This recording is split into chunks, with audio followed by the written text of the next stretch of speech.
हरियाणा से खबर आ रही है, सरकार और क्लर्क प्रतिनिधियों में नहीं बनी बात। ये इस वक्त की सबसे बड़ी खबर है। सरकार और क्लर्क प्रतिनिधियों की बैठक जो है वो खत्म हो चुकी है।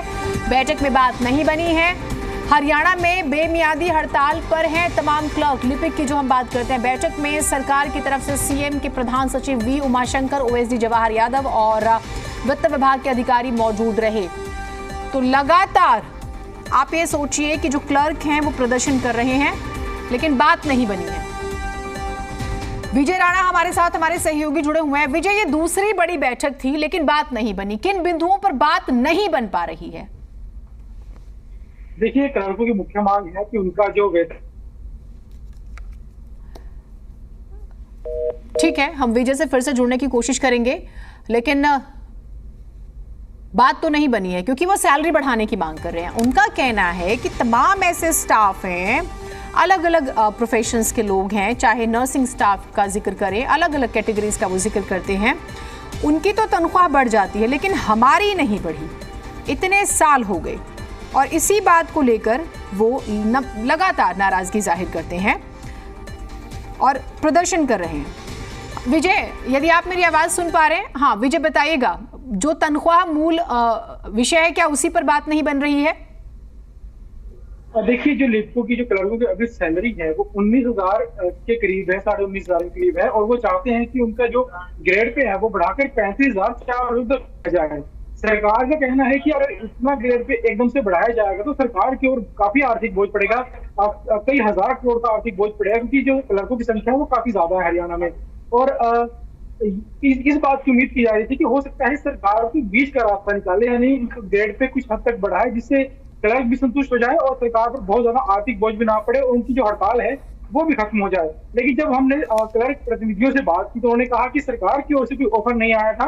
हालांकि ये जरूर कहा गया था अधिकारी की ओर से कि क्लर्क खुद बताएं कि वो कितना कम कर सकते हैं अपने ग्रेड को, अपनी हड़ताल खत्म करने के लिए, अपने प्रदर्शन खत्म करने के लिए 35,000 से कितना कम कर सकते हैं। क्लर्कों ने कहा कि हम अपनी तरफ से कोई ऑफर नहीं देना चाहते, सरकार हमें ऑफर दे और उसके बाद हम आपस में बात करेंगे कि उस पर सहमति करनी है नहीं करनी है। लेकिन सरकार की ओर से ऐसा भी ऑफर नहीं आया और इस वजह से जो बैठक है, दूसरे दौर की बैठक थी, वो भी इस वजह से देने की जा रही है। और जो क्लर्कों का जो प्रदर्शन है या जो हड़ताल है वो लगातार जारी रहेगी। और क्लर्कों ने ये भी साफ तौर पर कहा कि मांगे हमारी मानी नहीं गई हैं, इसलिए हम अपना जो आंदोलन है वो और बढ़ा कर सकते हैं। जी, 98 डिपार्टमेंट, 138 बोर्ड निगम और काउस कई बार कह चुका है कि तनख्वाह बढ़ाई जाए 35,400, जिसकी आप बात कर रहे हैं। अब प्रश्न ये उठता है विजय कि अगर ये इसी तरह से धरने पर बैठे रहें, बीच का रास्ता नहीं निकाला, तो रोजमर्रा की जिंदगी में जो लोगों के काम है वो प्रभावित हो रहे हैं। तो बीच का रास्ता तो निकालना पड़ेगा। अच्छा, ये भी सच होता है कि जैसे जैसे चुनाव करीब आते हैं तो एक विभाग अगर मांग करता है तो दूसरा भी देखा देखी करता है और एक ब्लैकमेलिंग भी शुरू हो जाती है। तो उस स्थिति से भी बचना है सरकार को, रास्ता भी निकालना होगा, क्योंकि दोनों की ही जिद में जनता पिसती है। बिल्कुल, लोगों का तो कामकाज प्रभावित हो ही रहा है। थोड़ी तकनीकी खराबी है, लेकिन ये इस वक्त की बड़ी खबर है। आप सोचिए, 17-18 दिनों से इनका प्रदर्शन लगातार चल रहा है और अभी भी बात नहीं बनी है। 19,900 रुपए जो तनख्वाह है उसे 35,400 रुपए करने की मांग कर रहे हैं। ये कहते हैं क्लर्कों की बेसिक पे पड़ती है तो उसी हिसाब से सहायकों, उपाधीक्षकों और अधीक्षकों की बेसिक पे तय की जाएगी। यही कारण है कि इन तीनों कैटेगरी के कर्मचारी भी क्लर्कों के साथ हड़ताल में शामिल हो गए, जो बात हम कह भी रहे थे। तो ये हरियाणा से आज की बड़ी खबर जो हम आपको बता रहे हैं।